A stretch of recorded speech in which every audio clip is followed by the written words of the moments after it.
Hi aviation lovers! My name is Irina, you're on the Jetstream Ginger channel, where we explore the skies, share aviation insights, and dive deep into the reality of cabin crew life. Today we're taking a closer look at life as a cabin crew of Air Arabia, one of the biggest low-cost airlines of Middle East. From how to join to all perks and challenges, I have all information you need. So if you're ready, fasten your seatbelt as we are flying right into it.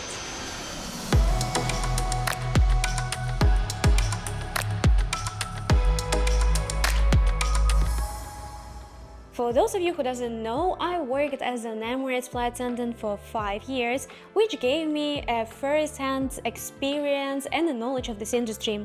So I decided to make a series of videos of what it takes to become a flight attendant for different airlines, and I do compare them and give you all information you need, as I said, the challenges, benefits, and what do you need to become a flight attendant of those specific airlines. If you want to check it, you can check that playlist. But in today's video, we're gonna focus specifically on Air Arabia, one of the biggest Middle East low-cost airlines. And we're gonna start from the history of this airline. Air Arabia, founded in 2003, based in Sharjah, United Arab Emirates.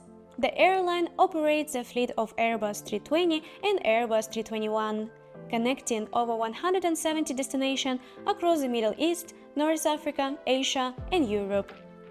Air Arabia's mission is to take air travel affordable while maintaining high safety and service standards.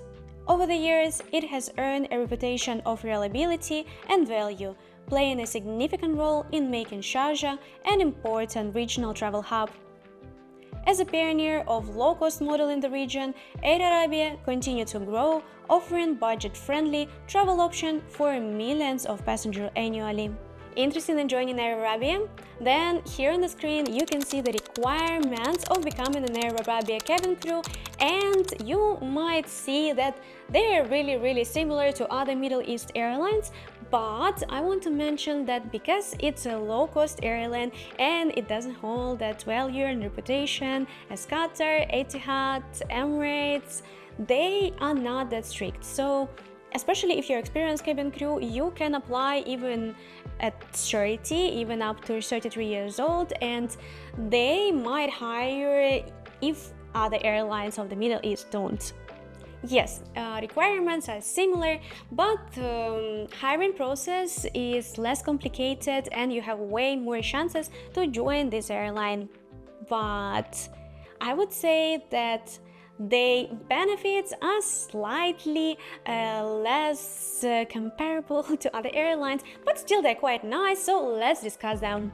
First of all, I'm gonna start with the salary, and I'm still gonna put the salary into the perks of this job, because if we're gonna compare the starting salary of Air Arabia to the starting salaries of the flight attendants of other airlines like Europeans or Asian, this salary is quite nice.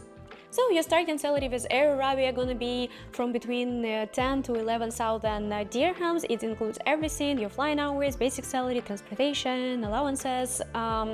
But it will also grow after 3 months, then after 6 months, after 1 year, and of course, as many years in the company, as better your salary will be, because you also gonna get the seniority. Yes, if you're gonna compare the salary to a larger Middle East airlines, it's not gonna match, but it's still a stable income with a room to growth. Now, the second perk of this job is that their base locates in Sharjah, United Arab Emirates, and not Dubai. You might ask me, what? That's an advantage? And I would say you yes, because that means that you will spend way less for rent than if you would base in Dubai and will be forced to live there. Yes, it's a neighboring emirate, it has water with Dubai, and it's not that difficult even to take a public transport to go to Dubai or the taxi, and it will not take a while, but at the same time, like a renting price in Sharjah is way more affordable than Dubai. So yeah, that's way more affordable to live in Sharjah than in Dubai.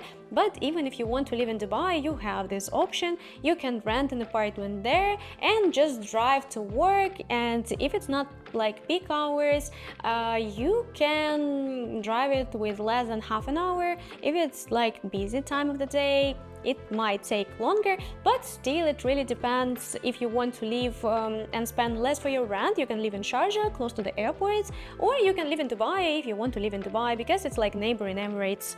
As I said before, it's way easier to get hired because yes, they have similar criteria and requirements for this position, like your age, background, personality, but the process itself is not that complicated. And if you failed many of your open days with Qatar, Emirates, your final interview with Etihad, it will be way easier with Air Arabia. Still, it doesn't mean that they're gonna hire everyone.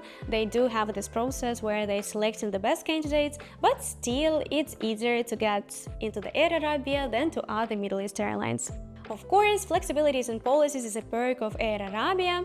For example, when I did video about Emirates and Qatar, I told a lot about policies and how strict they are. Also, other Asian airlines, like many of them, do have strict policies and rules that you should follow as a flight attendant. But Air Arabia is a low-cost airline, so they don't put a lot of pressure on their flight attendants.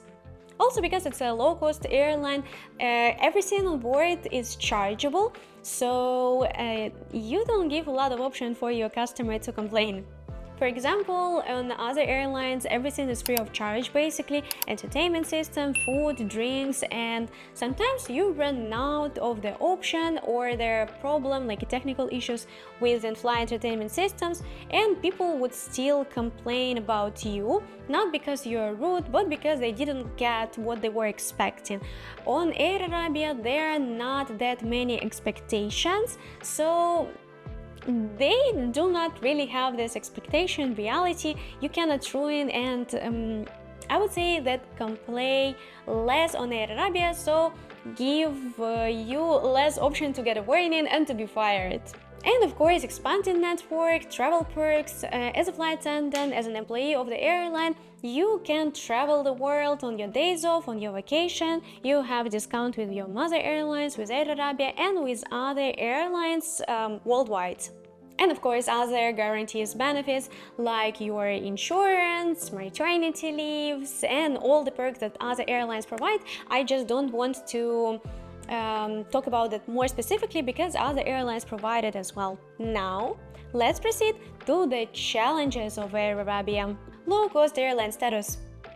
Air Arabia is a low-cost airline, so it doesn't hold this prestigious status, and some people think that it's less complicated to find a job in the aviation industry after working for Emirates or Qatar or other airlines that hold this prestigious status. But if you work for low-cost airlines like Air Arabia, Fly Dubai, Wizz Air, Ryanair, it might be more challenging to find a job in the industry. I would say that it might be myth, but still working for low-cost airlines might impact your overall experience, and it might be not something that you were expecting from this airline, because most of the time they're going to be doing the turnaround, so it's not like working for this airline where you have a lot of layovers, a really good time there, so it just might impact your overall experience. Salary. I also said it before that the salary itself is okay, but if you're gonna compare it to other Middle East airlines, of course, it's gonna be a significant difference, because your starting salary with Air Arabia, everything included, your transportation allowance and your accommodation allowance, is like basic salary with flying hours with other airlines, but it doesn't include transportation and accommodation. For example, if you're gonna compare with everything included with Emirates, it will be more than 14,000, 15,000, but also if you leave out. Air Arabia do not provide accommodation. You need to rent your apartment Emirates, on the other hand, or Qatar or Etihad, they do provide an accommodation. So their salary, like starting salary, might be similar, but Air Arabia salary already include accommodation allowance. So you need to keep in mind that you need to rent an apartment from your own pocket from this salary specifically, because they do not provide you with accommodation. Base in Sharjah. I think in this video I'm saying the same challenges and perks, but that's the reality, because for some people it might be a challenge and for someone it might be a perk. For example, the perk of living in Sharjah is affordability. It costs less for you to live there. But if you're a party person, if you want to experience this life in a multinational city, like extremely touristical place with like many perks of living there, it's not that comparable to Dubai, and many people want to move to United Arab Emirates to live specifically in Dubai.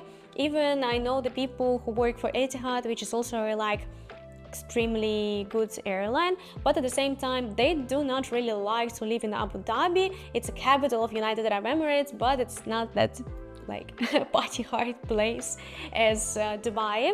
So if you want to live specifically in Dubai, Sharjah might not be the best option. Air Arabia, you can still live in Dubai, but you will need to spend quite a lot of your time for road. And as well, it will make a hole in your pocket, because renting prices in Dubai are way higher than in Sharjah. But you can still live there if you want to. It's not that far from Sharjah. Bring your own food on board.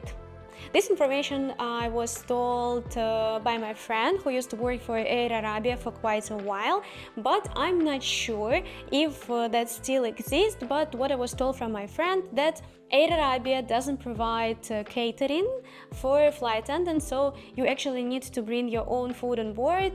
For example, with other airlines, we had like catering specifically for a flight attendant with snack and hot meals, so we were not starving. I wouldn't say it was the healthiest food ever, and many people still took their own food on board to heat it up because like it's more healthier option, but at least other airlines were providing that. Air Arabia, on the other hand, doesn't, so you need to take your own food on board unless they change that rule. So if you're working for Air Arabia and they change that rule, please write it in the comments. And of course, turnaround flight, similar to other low-cost airlines, they mostly have a turnaround destination on their network, so you're going there and you're coming back to your base the same date. So you don't travel much as a cabin crew, like you don't have many of the layovers, but at the same time, if you want to travel the world, you can do it on your days off or your vacation. But yeah, like compared to other huge Middle East airlines, you're not gonna experience like a lot of travel as a flight attendant on your duty. So what's my final verdict on Air Arabia? Is it still worth to become a flight attendant of Air Arabia? And I would say it's a solid option, especially if you want to step into the industry, aviation industry, and you're not successful with other Middle East airlines like Emirates or Qatar or Etihad. Or if you're from Europe and you want to move to Middle East, but you're still not successful with other airlines, it's a solid option. First of all, because it's easier to be hired as an Air Arabia flight attendant. They have similar requirements, but they're not that strict on the hiring process. Also, cost of living in Sharjah, you're based in Sharjah, so you don't spend that much as in Dubai for renting an apartment, but you still have a lot of options to travel the world because you have those discounted tickets. Yes, low-cost airline means higher budget, fewer luxurious, but still it's nice if you want to become a flight attendant, but you're looking for something with less strict requirements, you're above the age that other Middle East are usually hiring. They don't specify that age, but most of the Middle East airlines, they stop hiring at around 28, 29, and it's really difficult to become a flight attendant starting from 30. With Air Arabia, you still can try your luck, especially if you have experience with other airlines. You can try when it's 33 years old. So I would say yes, it's a solid option if you want to become a flight attendant and live in the Middle East. That's all I wanted to say for today. If you want to ask me anything or you have your opinion, please write it in a comment. As always, if you like this type of content, don't forget to like this video, subscribe to this channel because it gives motivation to do more of such videos. And I believe I see you soon. Bye!